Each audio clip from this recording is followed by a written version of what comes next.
And now it's time for Ask a Divorced Guy. Modern day missives for Mrs. and Mrs. from a guy who's been down that road and back again.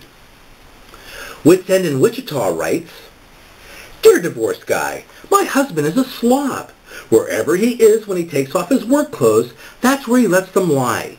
I swear the man has never heard of a hamper, and he couldn't find the closet if you gave him directions, which he wouldn't follow anyway because he's a man. But that's another story, and I haven't even brought up his questionable hygiene. He comes home covered in man stink and can't understand why I don't want to go near him until he's showered.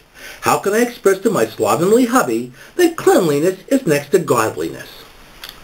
Dear Wits End, actually, according to the dictionary, clematis and cleavage are next to cleanliness.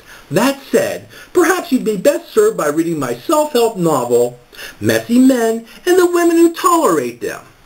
You see, it's not that your husband doesn't know what the hamper is, it's that he's never been trained how to use one. In Chapter 7, I Reek Therefore I Am, I explain that men are very goal-oriented. Try rewarding your husband with an occasional hubby snack every time he successfully places his clothing in the hamper. Remember, positive affirmation is the key for a job well done.